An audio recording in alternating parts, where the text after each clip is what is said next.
Bismillahirrahmanirrahim. Assalamu alaikum. This is Ms. Madiha Niaz, Assistant Professor Biology from Government Degree College for Women, Satellite Town, Bahawalpur. FSC Biology second year की online classes के सिलसिले में हमारी ये एक और नई वीडियो है जो हम होम्योस्टैसिस के चैप्टर से रिलेटेड टॉपिक है जिसको हम आज कवर करेंगे।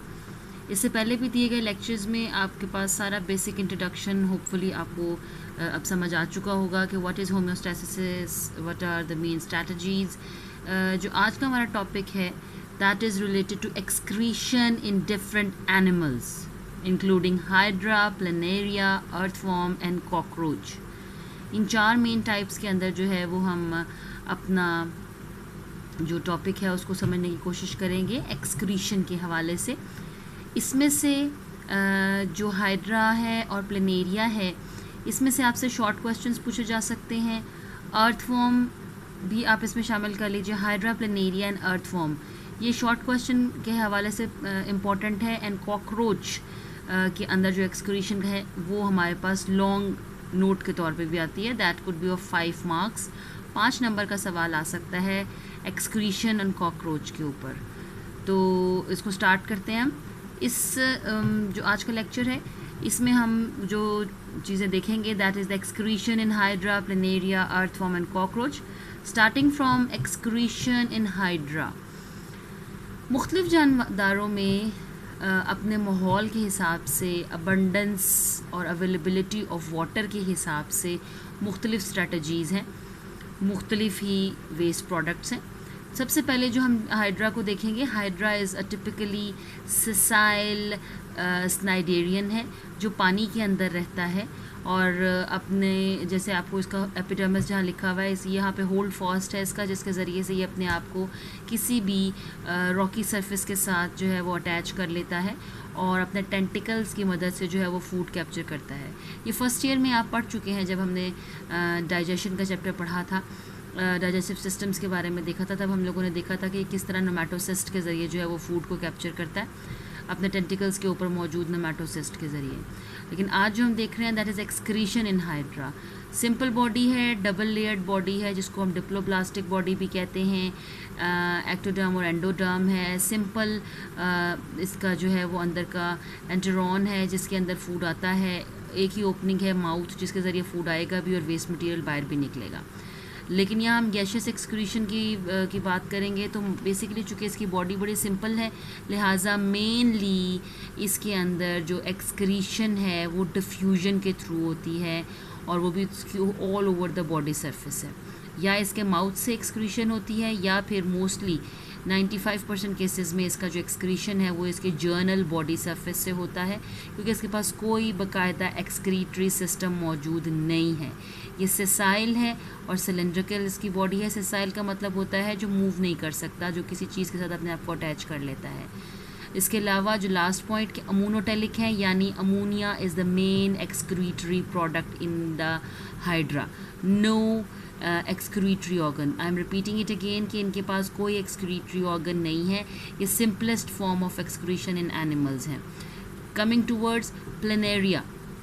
प्लेनेरिया जिनको हम फ्लैट वर्म्स भी कहते हैं, फाइलम प्लैटीहेल्मिन्थेस से बिलोंग करता है। बड़ा फेमस एक्वाटिक ऑर्गेनिज्म है या मरीन ऑर्गेनिज्म आप समझ लीजिए। इनके पास से हम स्टेप बाय स्टेप प्लेनेरिया, फिर अर्थवॉर्म, फिर कॉकरोच, फिर ह्यूमंस, यूँ हम स्टेप बाय स्टेप ऊपर चढ़ते जाएंगे। एवोल्यूशन होता जाएगा हमारे पास एक्सक्रीटरी सिस्टम का। हम सिंपल एक्सक्रीटरी सिस्टम से कॉम्प्लेक्स एक्सक्रीटरी सिस्टम यानी nephron of the kidneys of human तक जाएंगे। तो ये जो हमारे पास हाइड्रा देखा हमने पहले उसमें सिरे से कोई एक्सक्रीटरी ऑर्गन था ही नहीं। उसकी बॉडी सरफेस थी जो डिफ्यूजन के ज़रिए काम करती थी और एक्सक्रीशन ऑफ द मटीरियल करती थी।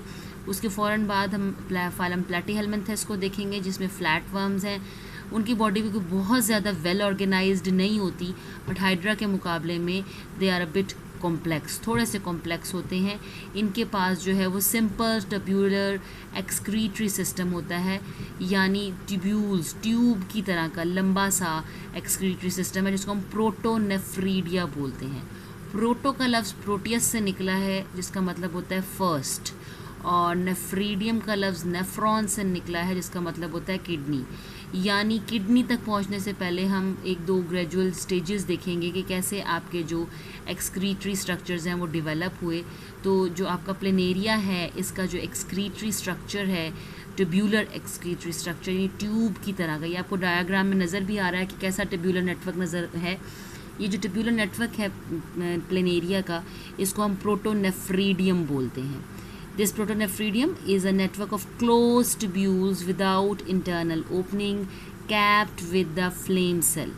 आप देख रहे हैं कि जो एक्सक्रीटरी केनाल नज़र आ रही है, उसका एक सीम जो है सेक्शन उन्होंने हमें लार्ज करके दिखाया हुआ है, जिसमें नज़र आ रहा है कि हर ट्यूब्यूल सेल के एंड पे एक फ्लेम सेल है, एक आउटलुक सी, एक आउटग्रोथ सी समझ लीजिए, जैसे कि एक फिंगर लाइक आउटग्रोथ है।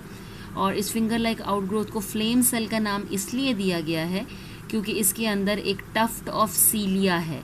डायग्राम के नीचे आपको सीलिया लिखा हुआ नज़र आ रहा है। ये टफ्ट ऑफ सीलिया है, यानी एक गुच्छा है सीलिया का, एक ग्रुप है सीलिया का, जो कि फ्लेम सेल के अंदर होता है।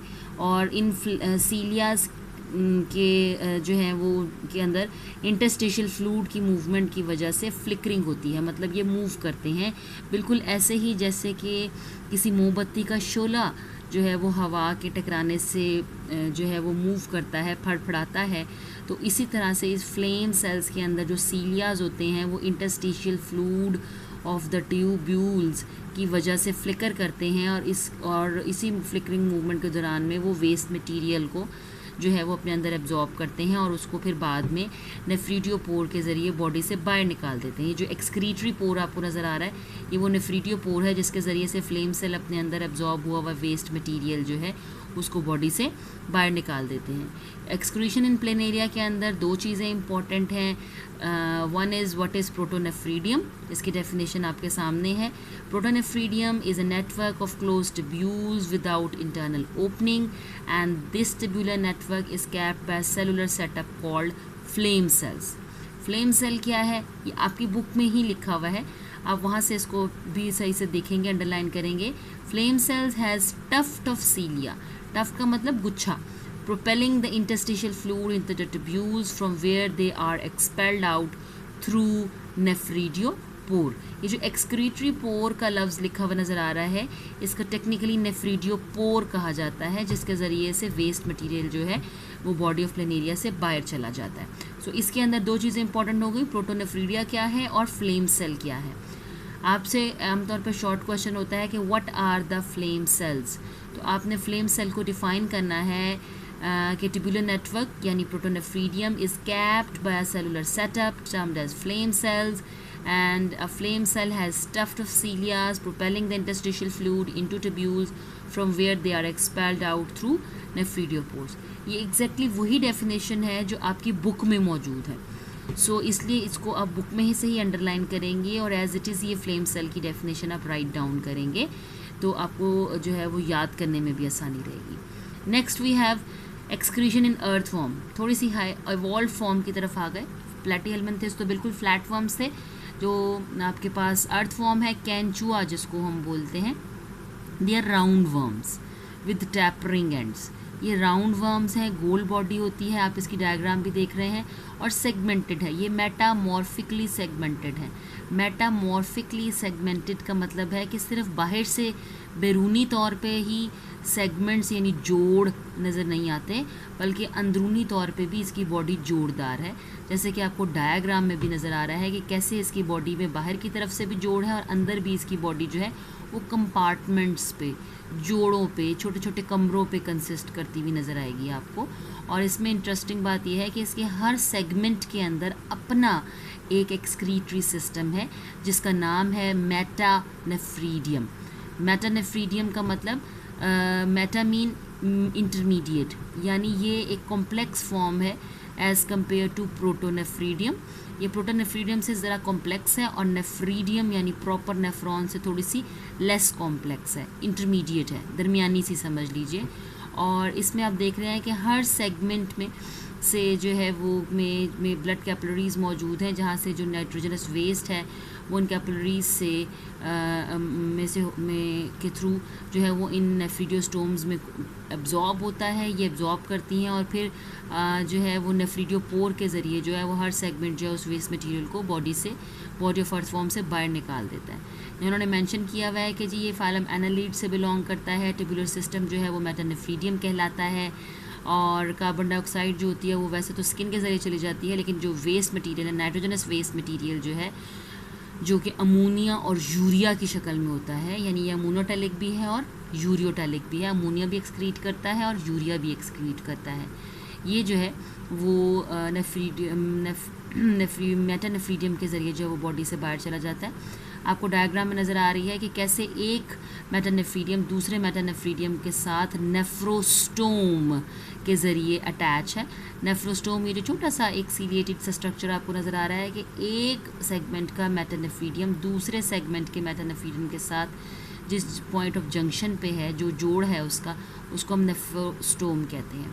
और जो वेस्ट मटेरियल है हर मेटानेफ्रीडियम का, वो नेफ्रीडियोपोर के ज़रिए बाहर चला जाएगा। कौन सा waste material? Nitrogenous waste material. अगर आप इस पर गौर करें तो ये आपको फ्लैट वर्म के टिब्यूलर नेटवर्क के मुकाबले में ज़रा कॉम्प्लेक्स सेटअप नज़र आएगा। नेक्स्ट वी हैव यही इसको उन्होंने फर्दर दोबारा बोल दिया, haemolymph is taken into metanephridium. What is haemolymph? The body fluid जो कि आपके जानदारों के अंदर मौजूद है और ये कलरलेस होता है। Ions and waste are reabsorbed and secreted into the bladders. Excess water and waste exit through the pores. कौन से pores हैं जी? Nephridiospores, जो हमने last diagram में देखे। Now coming towards the last topic and the last most important, excretion in cockroach. बड़ा अच्छा उन्होंने आपकी बुक में भी इसको एक्सप्लेन किया हुआ है, शो किया हुआ है। What are the cockroaches? Cockroach आपको पता ही है, हम लाल बेग को कहते हैं, जो बड़ा कॉमन है, जिसे आप लोग डरते भी बहुत हैं। Cockroach belongs to phylum arthropod.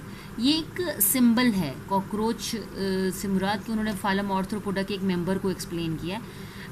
वैसे ही ऑलमोस्ट मिलती जुलती जो एक्सक्रीशन का मेथडोलॉजी है वो सारे फाइलम एंड आर्थ्रोपोडा यानी इंसेक्ट्स के फाइलम में एप्लीकेबल है।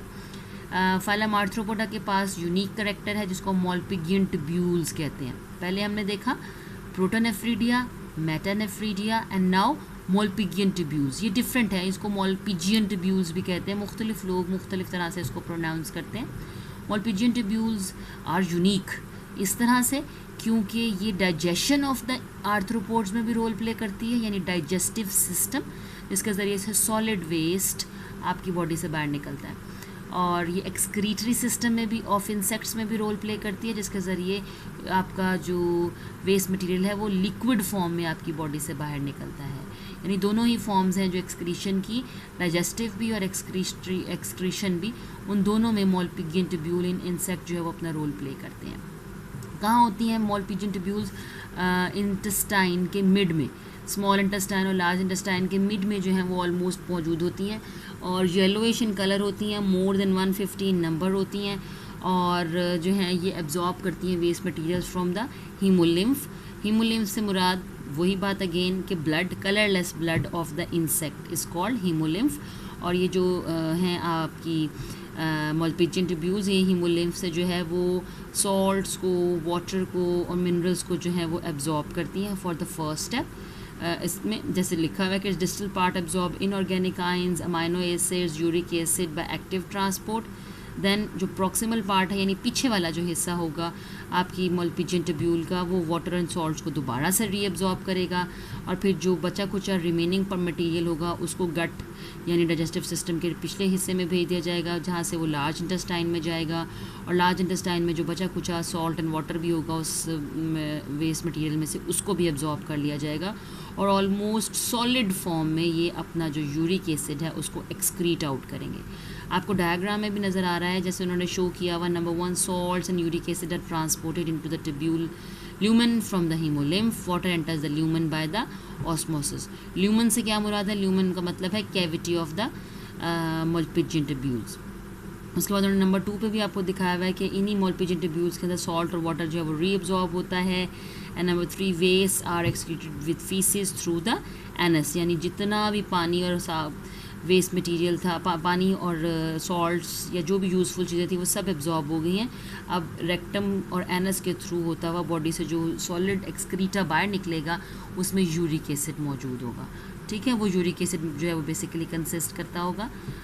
आज का ये हमारा छोटा सा टॉपिक था जिसमें हम लोगों ने एक्सक्रीशन की मेथडोलॉजीज़ देखी, 4 मेजर ऑर्गेनिजम्स के अंदर, हाइड्रा, प्लेनेरिया, अर्थफॉर्म एंड कॉकरोच के अंदर, जिसमें हाइड्रा में सिंपल डिफ्यूजन थी, प्लेनेरिया में प्रोटोनेफ्रीडियाज यानी initial form of nephron develop हो रहा था, अर्थफॉर्म के अंदर मेटानेफ्रीडियाज थे और कॉकरोच के अंदर मॉलपीजियन ट्यूब्यूल्स थी। We are moving from simple to complex. आपकी बुक में भी इसी तरह से डिटेल के दिया हुआ है। मैंने मोस्टली मटेरियल जो है वो आपकी बुक में से ही उठाया है।